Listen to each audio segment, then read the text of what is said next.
Ladies and gentlemen, thank you for all for coming here to this in the introduction of Dish TV India Liberty Platform.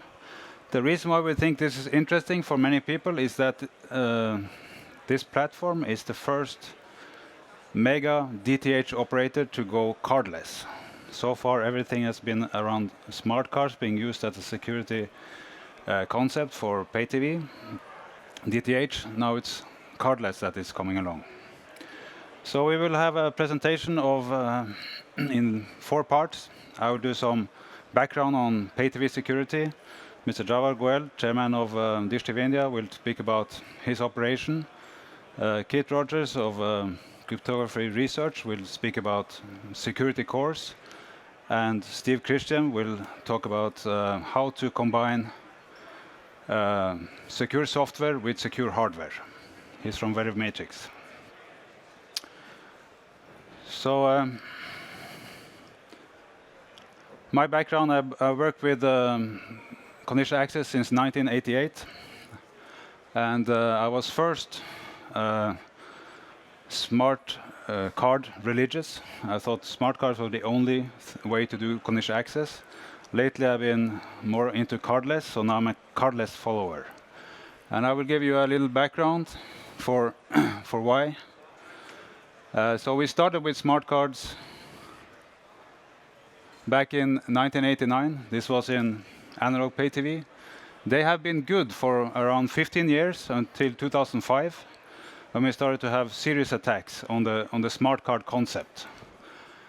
And what happened was that around 2003 timeframe, when we started to have control word sharing or card sharing. This means that the card was essentially bypassed, and we needed to start to improve security inside the set-top boxes, and indeed also on the card to set-top box interface.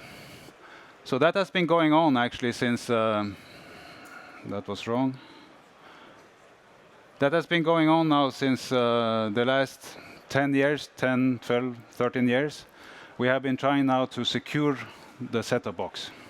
And this has been going on in steps. We had a simple protection of the smart card interface. Then we started to have the dedicated CPUs inside the chipset. We had key ladders.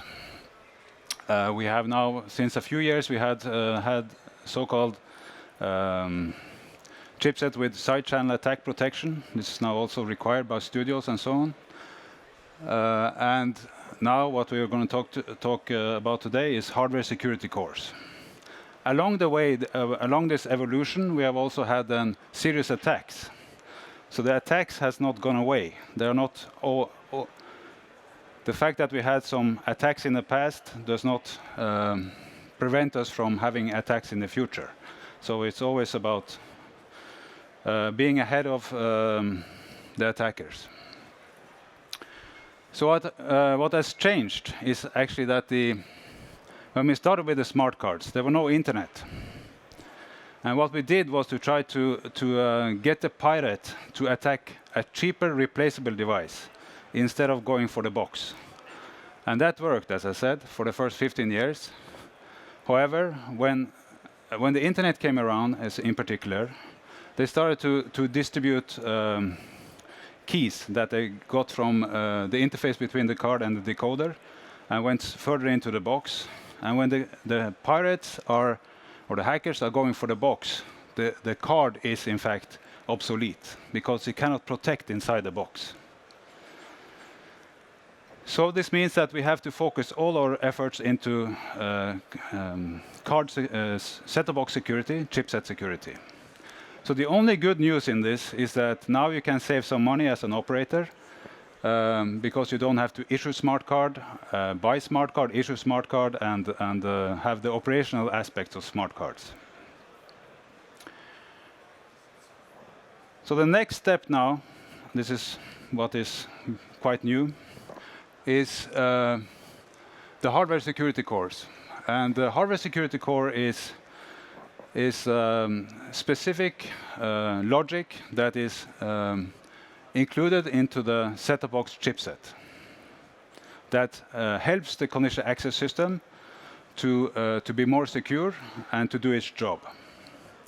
You can actually think about the hardware security core as a smart card chip, not a smart card, but a smart card chip that has been included into the set-top box chipset. So sometimes we say we have a smart card in the chipset.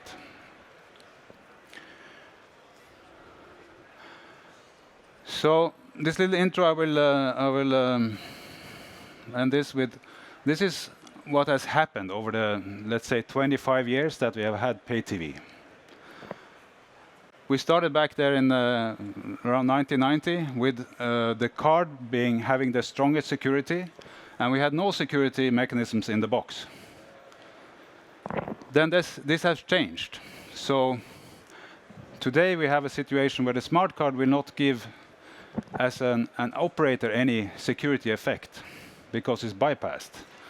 But luckily, along the way, we have now got multiple security mechanisms inside the set-top box instead. We have flexible software, we have side channel protection, we have hardware security cores, we have security CPU, and we have key ladders. And all of this we use. The target is to increase the set-top box security lifetime to be equal to the functional lifetime of the set-top box, which means that we are building security kind of for 10 years. That's what we're into. Now we are somewhere here. And I think that in 3-4 years, there will be not many set-top boxes that are issued with smart cards anymore.